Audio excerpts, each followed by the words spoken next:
So this is how we get the plus 10 damage version of the lightscale trident, which is pretty much the best weapon in the game, just for general use. So what you need for this, basically we're trading durability for damage. So to get the plus 10, we're gonna have to get it from another weapon, but it's also gonna take over the durability. And since most legendary weapons are the ones with the high durability, the best option we have is the Royal Halberd, but the non-decayed version. I'm just using a decayed version because the non-decayed version is really hard to find.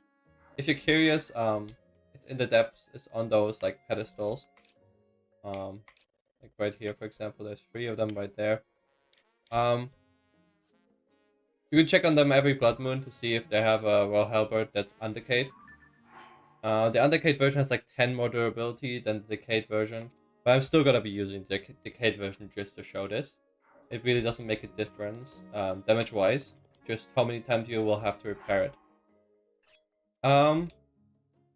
So yeah, first things, you wanna make the Royal Halberd exactly how you want the lightscale trident to be afterwards. So for me, that's obviously I want to have an attack up plus 10. I want to have full durability on the Royal Halberd, and I want to have a Molduga jaw on it.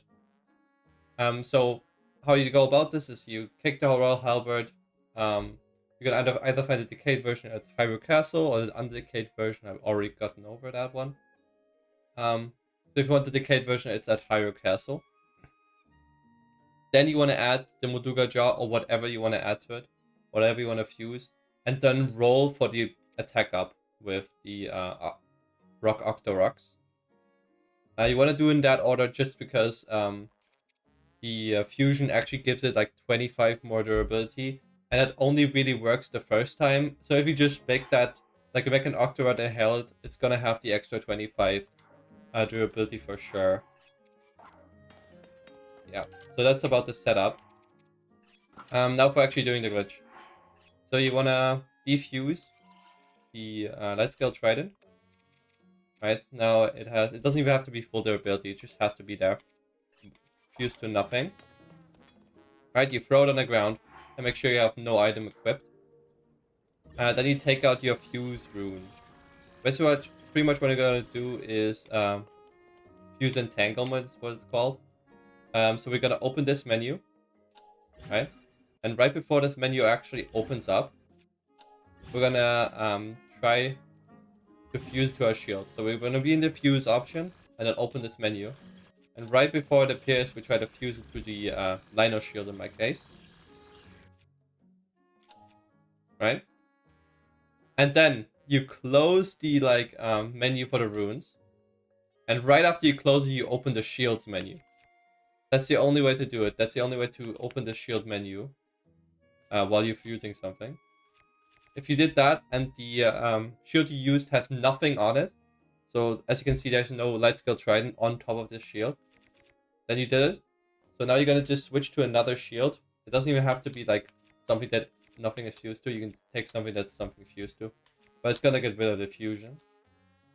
I'm just gonna take this on that shield, right? And now the trident fell on the ground, but in the menu it's also fused to the shield. That's exactly what we want. So we're gonna pick up the trident back, and now we have the trident in the hand, and it's also fused to our shield. Now, if you unfuse the shield like that, it's also gonna take away our trident. But in the menu, we're still gonna have it equipped, but just not in the overworld. So this is where our weapon that we take the stats from comes in, which is gonna be the Royal Halberd here. You drop that one, don't equip it. You want to have the lightscale trident equipped in the menu, and then pick it back up. So it put it in your hand, right? Worked.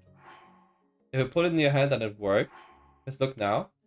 With the Royal Halberd here, that one that we picked up, and we have the lightscale trident right here, and it took on the stats of the Royal Halberd. So it took on the plus 10 damage. It took on the durability, which hopefully you made it a really high durability. And it took on the Molduga jar. So what we're gonna do is remove and equip it again. So now it's synced with the overworld again. We actually have the trident in our hand. And it has plus 10 damage.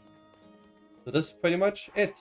And if this one is ever gonna almost break, you just redo the steps. So let's say this one is almost broken. Like it's glowing red, right? What do? Is you take the trident again, you defuse it again, and drop it. And just repeat the steps. I'm going to show it one more time. So you want to have the fuse. You're going to be ready to fuse. Open this menu. And right before it opens, you want to fuse it to the shield.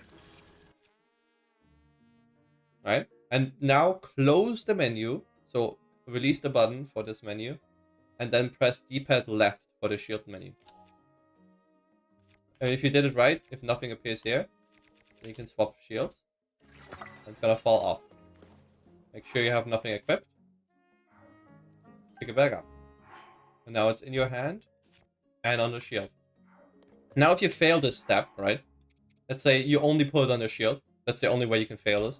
You can go to Pelson and just remove it again. Or you can go load a previous save. Where you hadn't fused it yet. So I'm gonna defuse the shield. Still on the menu equip, but on the overworld. Drop the donator weapon again, so the Royal Halberd. Pick it up. It took on the stats, the durability and everything, and the Molduga jaw. Remove, equip, and you have it. And the overworld again. Pretty much just leave the Royal Halberd in your inventory, and just never take it out of your inventory, never use it, so it has the highest durability possible. And every time the lightscale trident is about to break, you just repair it. So just save before you do that, just in case you mess up. And yeah, that's pretty much how you repair it. You can repair it on the fly, because that glitch can be done anywhere.